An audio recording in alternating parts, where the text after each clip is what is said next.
Hello friends, તમારું સ્વાગત છે મારી ચેનલ કુક વિથ બેલામાં. આજે આપણે બનાવીશું સાબુદાણાની છૂટી છૂટી અને ખીલી ખીલી રહે એવી ખીચડી.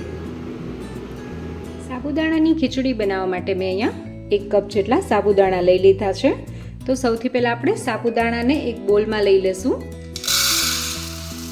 તો હવે આપણે સાબુદાણાને સરસ રીતે પાણીથી પહેલાં વોશ કરી લેવાના છે. તમે જોઈ શકો છો સાબુદાણાને મેં એકદમ સરસ રીતે વોશ કરી લીધા છે.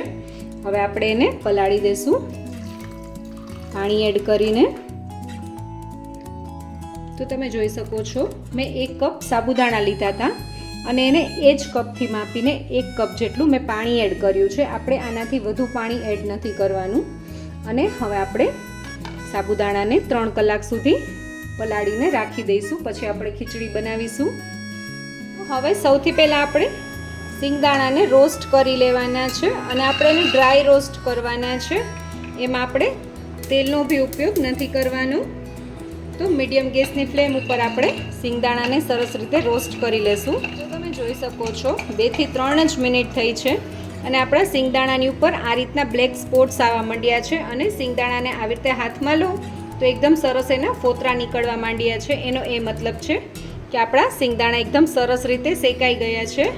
અને હવે આપણે ગેસની ફ્લેમ બંધ કરી દઈશું અને સિંગદાણાના બધા ફોતરા આપણે સરસ રીતે નીકાળી લેશું. તમે જોઈ શકો છો સિંગદાણાના બધા જે ફોતરા છે એ મેં કાઢી લીધા છે. હવે આપણે એને અધકચરા કરી લઈએ. જોઈ શકો છો મેં અહીંયા ખાંડણીમાં બધા સિંગદાણા લઈ લીધા છે. હવે એને આપણે અધકચરા કરી લેશું. આપણે એનો સાવ ભૂકો નથી કરવાનો. તો તમે જોઈ શકો છો આપણે સિંગદાણાનું સરસ રીતે અધકચરા કરી લીધા છે. અને હવે આપણે ખીચડી બનાવી લઈએ. સાબુદાણાની ખીચડી માટે મેં અહીંયા 3 ટેબલ સ્પૂન જેટલું તેલ લઈ લીધું છે અને તેલને આપણે ગરમ થવા માટે રાખી દીધું છે. તેલ આપણું ગરમ થાય છે ત્યાં સુધીમાં હું તમને સાબુદાણા બતાવું. તો તમે જોઈ શકો છો 3 કલાક થઈ છે અને આપણા સાબુદાણામાં સહેજ પણ પાણી રહ્યું નથી. તમે જોઈ શકો છો તેલ સરસ ગરમ થઈ ગયું છે. હવે આપણે આમાં 1 ટીસ્પૂન જેટલું જીરું એડ કરીશું. એની સાથે જ આપણે થોડી હિંગ એડ કરવાની છે. લીમડાના પાન એડ કરીશું. 1 લીલું મરચું મેં સમારીને લીધું છે, એ બી આ સમયે જ આપણે એડ કરી દેવાનું છે. અને આપણે આદુને થોડું ખમણીને લેશું. તો હવે તમે જોઈ શકો છો એકદમ સરસ રીતે મરચાં આપણા તેલમાં આપણે સતળાઈ ગયા છે એકદમ સરસ રીતે. તો આ સમયે આપણે જે શેકેલા સિંગદાણા છે એ એડ કરી દઈશું.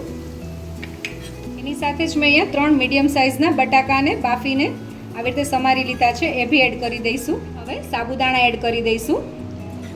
એની સાથે જ આપણે મસાલા બી કરી લેવાના છે. તો મેં અહીંયા સિંધા નમક લીધું છે, જે ફરાળી મીઠું બી કહેવાય છે.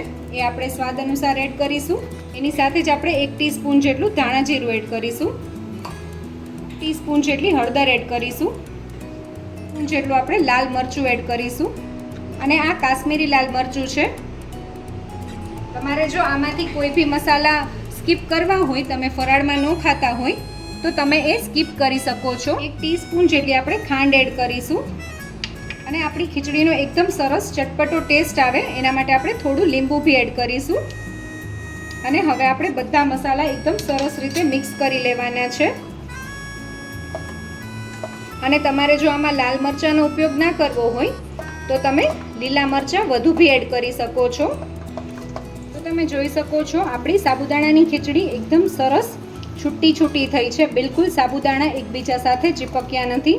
તમે જોઈ શકો છો.